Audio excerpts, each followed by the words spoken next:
Bienvenidos a todos y muchas gracias por su presencia.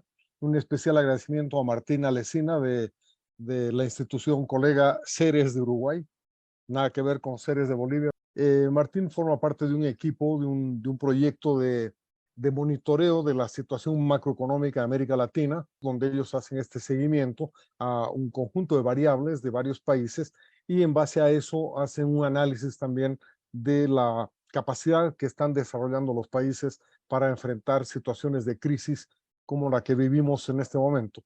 Voy a darles una última ronda de intervenciones a los tres expositores. Esta vez comenzamos por Jack Trigo, luego Juan Antonio Morales y terminamos con nuestro invitado uruguayo Martín Alesina. Entonces, adelante, Jack, si quisieras comentar algo sobre este. Yo creo que no solamente es importante una reforma tributaria para mejorar la eficiencia tributaria, sino que es muy importante también hacer una reducción del Estado. En otras palabras, un recorte al gasto público. El gasto público en Bolivia ha crecido en los últimos años y desde este gobierno de forma impresionante. Y la pregunta es, ¿qué es lo que ha mejorado el gasto público? No tenemos mejores carreteras, quizás algunas sí, pero no se ha mejorado en forma, no vemos mejoras. Sí, hay como 2 carreteras que se han hecho en los últimos 15 años. Y si no hay un corte en el gasto público que implica fundamentalmente la reducción del Estado y implica fundamentalmente la reducción del número de funcionarios, obviamente no vamos a ver, no se va a poder reducir el gasto público. Y dudo mucho que el Estado vaya a reducir su planta de funcionarios, porque la mayoría de ellos son pues adscritos al MAS, ¿no? Entonces, cuando a mí me tocó ir al Ministerio de Hacienda para unos trámites hace algunos años, me quedé espantado de ver que había un escritorio al lado de otro y la cantidad y el número de funcionarios que había en el Ministerio de Finanzas. Igualmente quedé espantado de saber que la planta de funcionarios que dirigía en un momento la superintendencia de bancos, que estaba alrededor de los 300 personas, ahora está alrededor de los 1,000 funcionarios. Entonces, definitivamente esta tarea no la va a hacer este gobierno, porque este gobierno depende fundamentalmente de los votos de sus adscritos, ¿no? Ese es mi comentario, gracias. Gracias, Jack. Juan Antonio, no sé si quieres comentar algo. Me parece que el tema de la reforma fiscal es clave y supone 3 desafíos simultáneos, ¿no? Uno es reducir el gasto, como plantea Jack.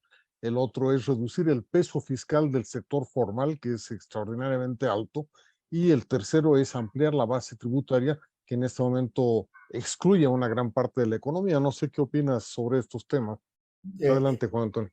Roberto, tú tienes completamente razón. Ahora, la reducción del gasto público yo creo que pudiese ser más fácil de lo que se sospecha, viendo bien, revisando bien el programa de inversiones públicas. Gran parte del gasto está en inversiones públicas. Muchas de esas empresas no son viables, simplemente no tienen sentido, ¿no? Ahora, también estoy de acuerdo en que a los contribuyentes, que son una minoría, las tasas con que se les afecta y sobre todo las multas con las que se les castiga son muy fuertes, ¿no? Y son disuasivas de la inversión, son elementos que disuaden la inversión. Tercero, sería bien ampliar el universo, ¿no?, de contribuyentes. Es que es una tarea también difícil, complicada. Ahora, yo no me hago ilusiones sobre reforma fiscal. Es probablemente uno de los desafíos políticos más grandes que tiene cualquier país, ¿no? La oposición al pago de impuestos es generalizada, es siempre muy difícil. Quiero terminar haciendo un comentario más bien internacional, ¿no?, que es que hay el riesgo para la región, incluyéndonos nosotros en la región, de que caigamos en lo que tuvimos en los años 80, ¿no? Causado en gran parte por los Estados Unidos, ¿no? Una mezcla de lo que la combinación Reagan-Volcker, como se llamaba, una política fiscal muy expansiva, que la llevaba a cabo el Ejecutivo presidido por Ronald Reagan, y una política monetaria sumamente contractiva, que la seguía el Banco Federal de Reserva con Paul Volcker, ¿no? Entonces, esa combinación fue letal para los países de América Latina, ¿no? Gran parte de la crisis de deuda externa de los años 80 se originó en eso. Además de que había también problemas heredados del pasado, ¿no? De cantidad de inversiones públicas mal hechas, gasto dispendioso, pero el haber subido muy fuertemente las tasas de interés, a la vez que la inflación seguía alta debido a la parte fiscal en los Estados Unidos, tuvo consecuencias importantísimas para la región.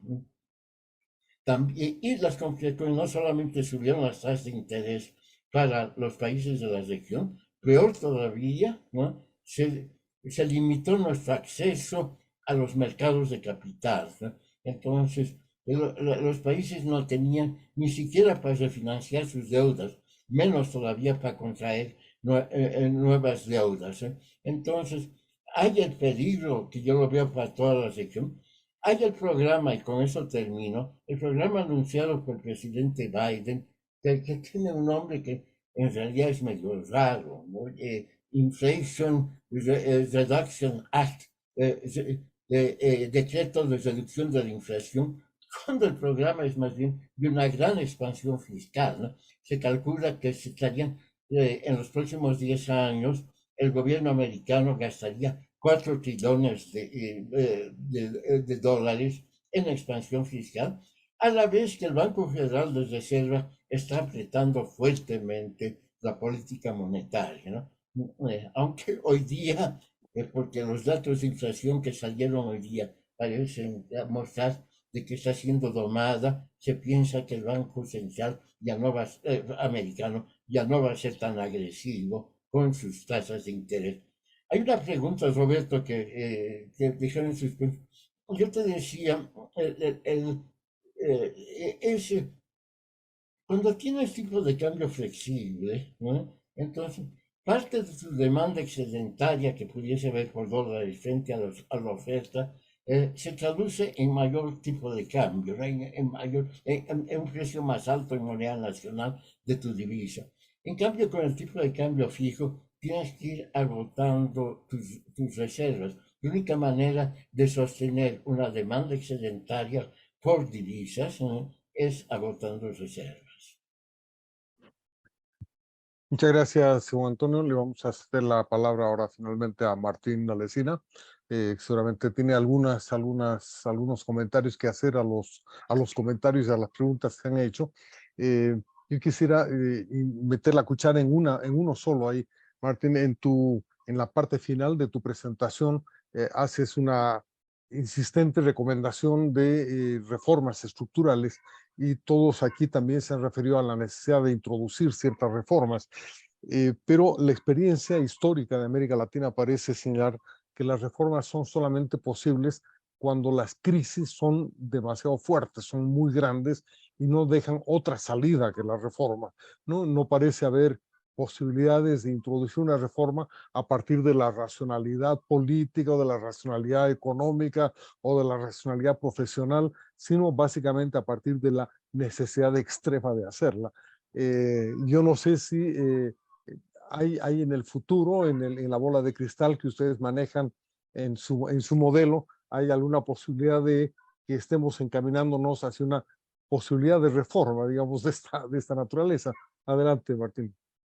Bueno, gracias por los comentarios. Ese es un tema que seguimos mucho en Ceres, y puntualmente nuestro director ejecutivo viajó a Australia hace unos meses a conocer la Comisión de Productividad de Australia, que va en ese sentido de que vos decís, poder establecer una comisión que se dedique a investigar e implementar reformas estructurales en cuanto a el comercio en cuanto a la adaptación del mercado laboral a las nuevas tendencias, en cuanto a fin y al cabo, mejorar la productividad y la calidad de vida de las personas, remover barreras burocráticas que muchas veces vienen del sector público, poder facilitar, no dejar libre entrada, sino cuando se pide 2 veces el mismo pedido a inversores o cuando se ponen trabas que muchas veces no tienen sentido. Bueno, Australia creó una comisión de productividad que pudo acaparar todas esas áreas